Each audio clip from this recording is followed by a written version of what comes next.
Bienvenidas a su canal Sinceramente Apasionadas. Les habla Alfonsina. Continuamos con este magnífico fic de nuestra querida Sonia, que en el capítulo anterior, chicas, me quedé con el alma en un hilo.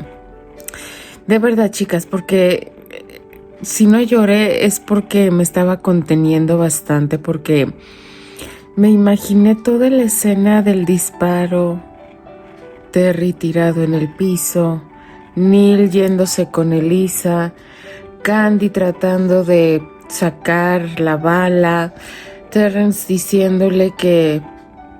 Ay no, es que chicas, de verdad que esa escena de verdad me partió el corazón. No sé qué va a pasar. Terry sigue herido, está perdiendo muchísima sangre y llega Steer con su hermano y el tío Albert y no sé qué va a pasar. Estoy igual que ustedes, chicas, estoy angustiada igual que ustedes. Vamos a descubrir qué nos depara el siguiente capítulo de este maravilloso fic llamado Así nunca tengo miedo. Capítulo 21.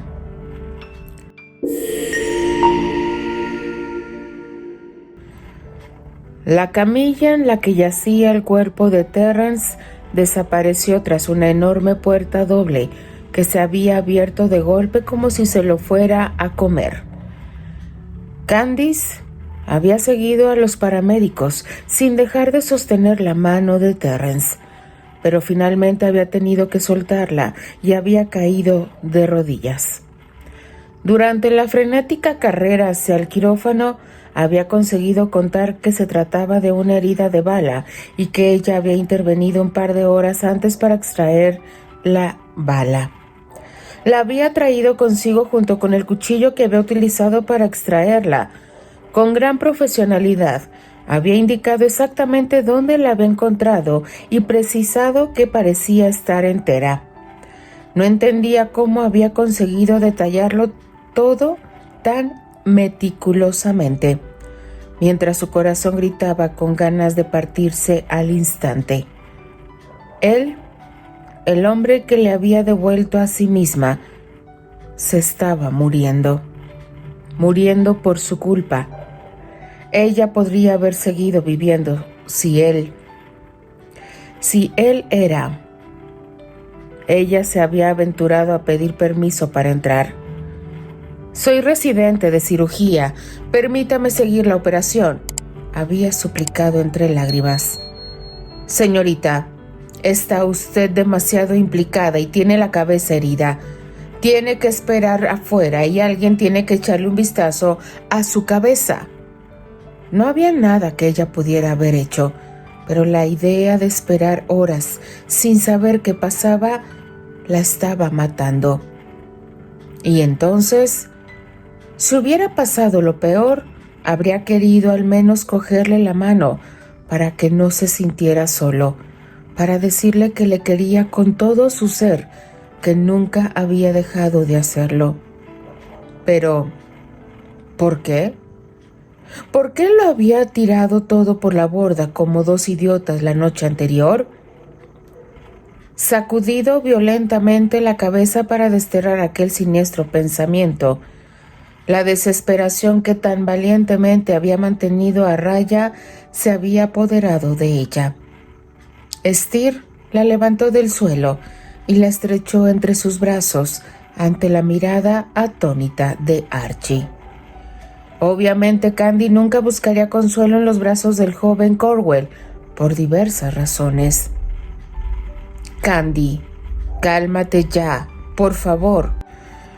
Su cuerpo parecía sacudido por violentas descargas eléctricas. Se miró las manos, aún manchadas de rojo, el rojo de su vida.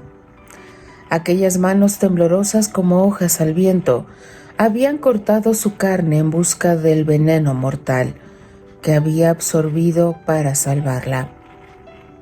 Si él, Joe, se llevó las palmas a la cara. Nada de esto va a pasar, ¿vale? Está en buenas manos y estoy más que convencido de que has hecho un gran trabajo. Ahora se acerca la policía. Creo que necesitan una declaración tuya sobre cómo se desarrollaron los acontecimientos. El señor Arley se había acercado al inspector, que había llegado después de recoger la denuncia del conductor que el propio Albert se había encargado de llevar a la comisaría. ¿Sería posible aplazar el interrogatorio? La joven está muy probada. Ha sufrido una agresión. No sé si me explico. Puedo encargarme yo mismo de acompañarla a la comisaría mañana por la mañana. Pero ahora, de verdad. Se pasó nerviosamente las manos por el cabello. Los ojos de Candy lo estaban matando. Señor Arley, me doy cuenta, pero el autor de esta matanza anda suelto y abandonará la ciudad. Cada minuto ganado para nosotros es vital para llevar al autor ante la justicia. Cuanto más tiempo pase, menos posibilidades tendremos de atraparlo. Ya hemos puesto la mansión bajo llave y hemos encontrado cosas interesantes con las que clavarle, pero si se escapa, lo entiendes, ¿verdad? Albert dejó escapar un suspiro antes de acercarse a Candy. ¿Estás bien? ¿Quieres intentarlo? Me pondré a tu lado y te ayudaré. Creo que también tengo información útil que aportar. Si no puedes hacerlo, insisto en que dejemos todo y lo pospongamos hasta un mejor momento. Su tono era tan amable, tan protector, que la chica se sintió conmovida. Tomaron asiento en el despacho del cirujano jefe, que les había abierto la puerta, y sintió deseos de animar a la esbelta mujercita que había sido tan valiente. «Ánimo, jovencita. Terrence Graham está ahora en muy buenas manos, y usted no podría haber intervenido de forma más precisa y oportuna. Realmente no sé cómo lo hizo en esas condiciones». Hizo una pausa sin querer decirle más. Si el actor se había salvado, habría sido gracias a aquella chica, pero realmente estaba en un estado lamentable. No había mucho por lo que apostar. Me gustaría empezar diciendo algunas cosas, exclamó William Albert Arley. Quería hablar primero para tratar de poner a Candy en las mejores condiciones para que pudiera contar todo lo que tenía que contar sin sentirse intimidada de ninguna manera. En el coche había escuchado a escondidas lo que le había susurrado Steer y tenía una idea clara de lo que había sucedido. Lamentándolo mucho por no haber intervenido antes con más decisión, creo que puedo revelar el nombre del responsable de todo esto. Se trata de mi sobrino, Neil Ligan. He mantenido alejada de mí a esa rama de la familia durante años. Los negocios sucios siempre fueron su pan de cada día, aunque siempre fueron argucias financieras. Había intentado apartar a la manzana del mástil enviándolo a estudiar lejos con su hermana, pero poco sirvió. Dadas sus actitudes, realmente llegué a un callejón sin salida con ambos hermanos. Hace unos meses empecé a investigar a fondo a mi sobrino y puedo asegurar que tiene estrechas relaciones con los bajos fondos de Nueva York y Chicago. Ya hace un par de años había descubierto que había entrado en el círculo de Johnny Torrio. El club que regenteaba el Four Deuces Snack Club servía como antro de juego y burdel. Esta gente mantenía todo en Sunnyside de Chicago, bajo un férreo régimen de seguridad. Yo mismo recibí no pocas amenazas. Intenté sacar al chico del negocio, enviándolo a Florida con su familia, pero evidentemente no fue suficiente. Últimamente ha vuelto a aparecer por Nueva York. Debe de estar pasando algo gordo, pero se me escapa por completo. Ahora, la señorita White podrá ser más precisa sobre lo ocurrido esta noche. Puedo asegurarle que Neil Ligan es capaz de cualquier acción criminal. Al cerrar este discurso, deslizó una foto del bastardo por el escritorio. Albert conocía muy poco a Candy, aunque Steer le había hablado mucho de ella. Le había bastado ver sus ojos para darse cuenta de que estaba hecha la chica. Sabía que era huérfana y, por desgracia, conocía la justicia americana. ¿Cuánto podría valer la palabra de una apátrida? Por eso había querido enmarcar primero la situación. Y luego, aquellas esmeraldas verdes eran idénticas a las de su hermana Rosemary. Solo había visto un par similar una vez, en una niña, a la que sin embargo había perdido de vista. ¿Dónde había crecido Candy? Steer nunca lo había mencionado, pero se prometió a sí mismo investigar el asunto. Candy contó cómo se habían desarrollado los acontecimientos, que había subido al coche porque le habían dicho que la acompañaría Terrence Graham, con quien en realidad tenía una cita para cenar. Interesante detalle. Esto no puede ser una coincidencia. Entiendo por su descripción que no era la primera vez que veía al señor Ligan. ¿Me equivoco, señorita? Candy bajó la mirada. Con gusto hubiera evitado esa parte.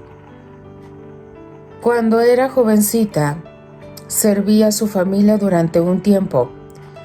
Escapé sin dejar rastro después de sufrir un asalto. Maltrato físico por su parte.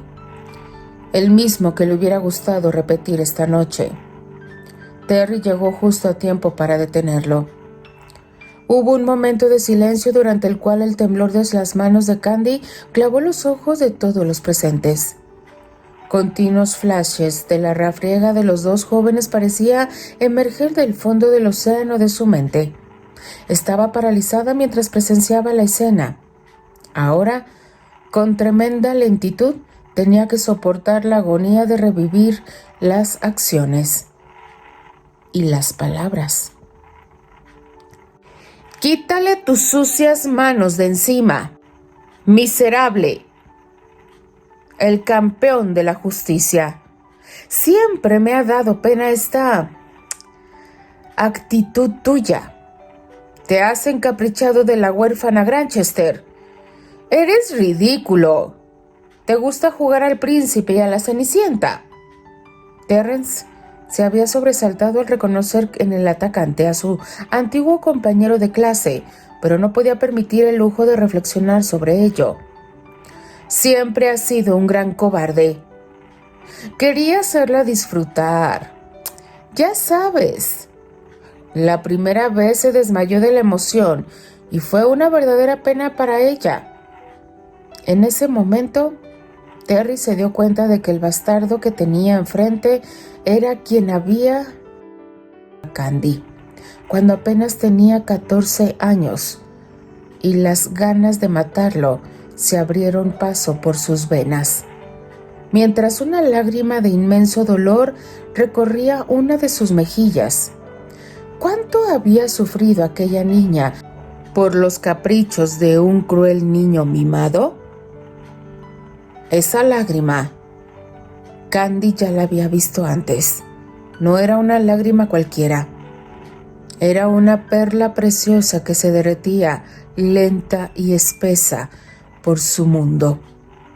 La había visto en la cubierta del Mauritania y había dejado un surco esculpido en su corazón.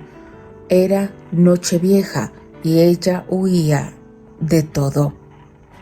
¿Cómo era posible? Había subido a primera clase para ver las estrellas y había un chico en la oscuridad que parecía tan triste. Inmediatamente había sentido una profunda empatía con el estado de ánimo que emergía sobrecogedor de aquella zanja. Después, su jefe la había agarrado por el cuello y la había llevado de vuelta a la sala de máquinas para palear carbón. Pero el brillo de aquella lágrima había llenado su corazón toda la noche, con un extraño sentimiento que sabía a tristeza, pero también a salvación. Ahora lloras como una nenaza, Granchester. Terrence era mucho más fuerte físicamente, pero Ligan tenía el factor sorpresa de su parte. Ahora comprendía perfectamente que la implicación emocional del actor podía jugar a su favor con las revelaciones que le lanzaba en ráfagas que eran como una ametralladora al corazón de Terrence. La culata de la pistola de Neil brillaba en la cintura de sus pantalones. Ella podía verla, pero Terrence probablemente no se había dado cuenta de que el animal que tenía en las manos iba armado. Había visto el cuchillo en el suelo y se imaginó que había amenazado a Candy con él.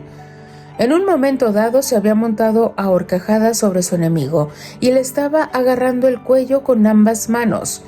Pudo ver la tensión en la vena palpitante de su cuello. Lo habría matado. Pero el instinto de supervivencia había guiado la mano criminal de Neil hacia su arma. «¡Está armado, Terry! ¡Está armado!». Había intentado advertirle con todas sus fuerzas, pero la voz no había escapado de sus labios cuando había sido necesario. Lo hizo, en cambio, en ese mismo instante, mientras trataba de controlarse frente al inspector. El sonido del disparo resonó en su mente, crujiendo contra sus sienes y haciéndola retroceder bruscamente en su silla. Steer detuvo el temblor de las manos de su amiga con una de las suyas y le dedicó una sonrisa alentadora. «Tú no hiciste nada malo, ¿está claro?», le susurró al oído. «Usted no presentó cargos en su momento».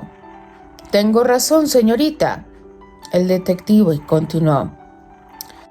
Al hacer aquella pregunta, el agente de la ley tuvo que admitir para sí que si el señor Arley no hubiera denunciado abiertamente a su sobrino, el sistema en el que él quería creer con todas sus fuerzas habría tenido más de una dificultad para dar crédito a aquella niña, que ni siquiera tenía un nombre real.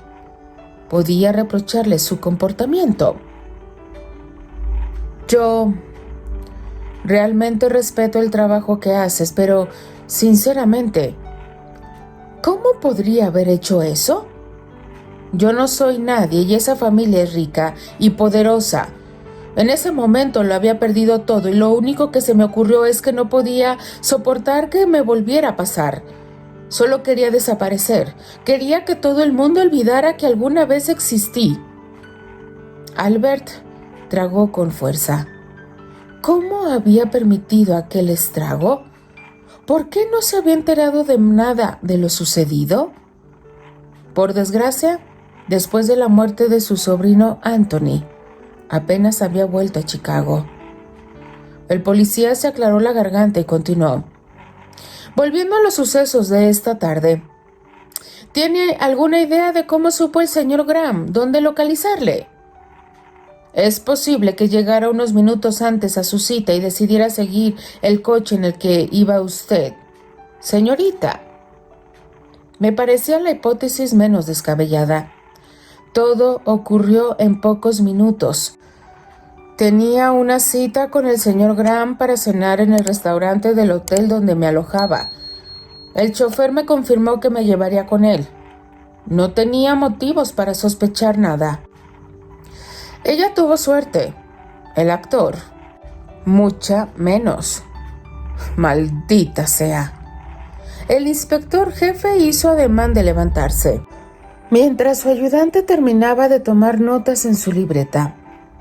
«Mañana por la mañana interrogaremos al conductor que vino a advertirles del peligro. Caballeros».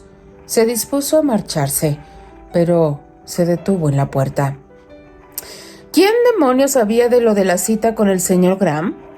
Tiene que haber alguien que tuviera esa información. Repitió en voz alta esta pregunta, que se hacía insistente en su mente. ¿No se te ocurre nada que pueda ayudar a aclarar este misterio? Alguien tenía que saberlo. Me temo que tendré que interrogar también a los empleados del hotel en el que se aloja. Resopló ante la idea del trabajo que le esperaba. La invitación a cenar. ¿De qué manera recibió la invitación a cenar del señor Graham? ¿Lo hizo en persona? ¿Estuvo solo? No. Terence me entregó una rosa y una nota escrita de su puño y letra esta mañana. Por la letra y el contenido estoy segura de que la nota es suya. El chico de la compañía de Stratford vino a entregármela en persona. El chico de la compañía dice. Se frotó la barbilla. Muy bien. Mi segunda víctima mañana. Torturaría tanto al conductor como al joven manitas del teatro con sus interrogatorios. Otra vez se despidió con la mano, bajando el ala de su sombrero con toda la intención de marcharse para siempre. Los ojos de Steve, Archie y Albert apuntaban implacablemente a Candy, pero ella no quería la compasión de nadie. Se puso de pie. Candice, lo siento mucho. Debí haber tenido un pulso mucho más firme con mi sobrino desde el principio, murmuró Albert. Perdóname. Iré a ver cómo está Terence. Era menuda, pero a los tres en aquel momento les parecía un gigante. La fuerza y la dignidad con las que se habían enfrentado al interrogatorio y había tenido que desenterrar el pasado habían desplazado a todos los hombres que la habían presenciado. Steve, que era quien mejor la conocía, fue el primero en reaccionar y seguirla. Ni siquiera tuvieron tiempo de salir del ascensor, cuando al abrirse la puerta se oyeron los gritos de lo que podría haber sido la escena de las obras más melodramáticas de Shakespeare. Robert Hathaway intentaba sujetar a Susana Marlowe, que gritaba al cielo su amor por Terence y pedía desesperadamente noticias suyas. Señorita, por favor, esto es un hospital y tratar de llamar la atención de esta manera no hará ningún bien a nadie, y menos al señor Graham, que en estos momentos está inconsciente. Todo esto es culpa tuya, maldita. Va a acabar muerto por meterse en quién sabe qué asuntos para seguirte a ti y a tu asquerosa cita, gritó enfadada hacia la pobre Candy. Tengo entendido que tiene bastante información. ¿Señorita? Preguntó el inspector, detenido él mismo por el revuelo que había creado la actriz. Susana Marlowe, señor. Actualmente es mi primera actriz, la compañera de escena del señor Graham. Soy Robert Hathaway, director de la compañía de Stratford. A su disposición, había respondido Robert inmediatamente al ver la placa de policía agitarse ante sus narices. Se lo agradezco. Vendré al teatro mañana por la mañana. Necesito su declaración, la de la joven y la del ayudante del camarero. Manténgase disponible y no abandone la ciudad bajo ningún concepto. Esta noche tengo que perseguir a un criminal por las calles y no puedo pararme a charlar con usted, aunque la curiosidad me devore, contestó el detective despidiéndose. Sus palabras habían tenido el poder de petrificar a Susana, que fue fácilmente persuadida de irse a su casa, mientras Candy y Steve intervenían ante el personal médico. Continuará. Bien dice el dicho, chicas, que el pez muere por su propia boca. Y siento que Susana se puso la soga al cuello solita, totalmente ante su llegada. Debe ser muy difícil volver a recordar todo lo que te ha pasado y más lo que pasó Candy en su adolescencia. Es lo peor que puede pasar, chicas. Pero todo eso lo ha revierto a tener una mejor vida, ser mejor persona y seguir adelante. y darle la oportunidad a esa persona que ahora se debate entre la vida y la muerte por tratar de salvarla, y obviamente daría la vida por ella. Denle like a la narración, chicas. Déjenme sus maravillosos comentarios. Yo simplemente me despido. Les habla Alfonsina, la chica de los labios rojos, y de parte de las apasionadas. Nos escuchamos en el siguiente capítulo. Adiós.